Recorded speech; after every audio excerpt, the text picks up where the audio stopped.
भाई अस्सलाम वालेकुम। دا ویډیو مونږ کوو د ګوړې نه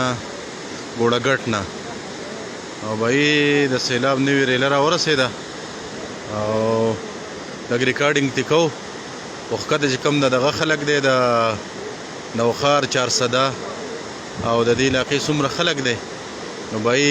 ځان ځای ته کوي. भाई دا اوس د ګوړې په مقام باندې دا اوس راورسېده او دې پټو ته دې مطلب دا دی چې مونږ ته ډېر لرې ولې چې مونږ بره د غر په دې دغه کې یو او دا سیلاب چې دی भाई غټې غټې آبادۍ دا ډرمان او دا भाई دا شیزونه پکې در روان دي نو भाई مهرباني وکړئ چې څومره خلک دی ښکته دا چارسده تنګې او نوخار نو भाई که څوک د سیند په غاړې او که دغه نو مهرباني وکړئ भाई خپل ځګونه خپل ځان ځای ته کوئ سیټ ته کوئ. भाई دا د 2010 نه چې کوم سیلاب راغلی دا د هغې نه هم خطرناک دی. مهرباني وکړئ भाई ځان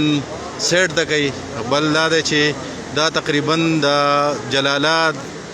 بترام د دې آبادو د دغه ګټ سره او دلته د ګوړې ګټ سره د دې دا څوکې لګېدلې دي भाई او ډېر خطرناک او ډېر دا نوې ریله د اوبو راورسېده او دا چې دا بیخي لکه بلکل تکې تورې اوبه دي. دې نه مخکې چې کوم وو هله ګوټې خړبخنو دا بیخي توروالی او भाई دا هر څه پکې در روان دي. نو مهرباني وکئ دا دنیا خلک راغلی دې ته ولاړ دی دا ملګري دا خلک ټول راغلی دی भाई دا د ګوړې ګټ دی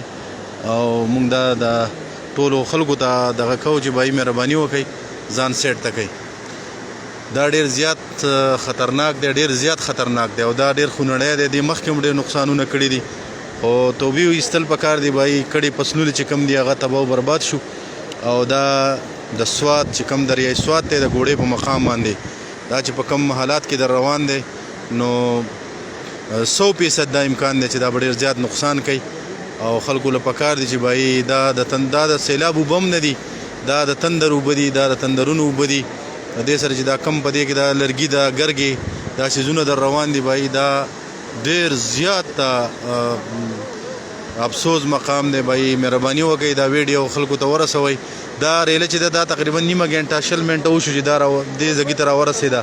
دا اوس تقریبا 20 منټه نیمه ګنټه بعد به د بټخېلې په دې طرفونو باندې درځي او د دې نه مهرباني وکړئ چې भाई خپل ځان ځای ته کوئ او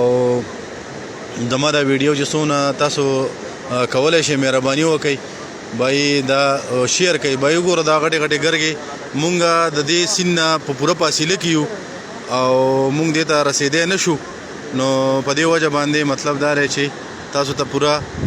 د سیند نه نږدې دغه نه شو کول. دا مونږ د بلکل د غر په دې سر کې د ګوړې ګټ باندې ولاړ یو د دې اوبو د سیند دغه نه ښکاري. مهرباني وکئ ځان سیټ ته کوئ.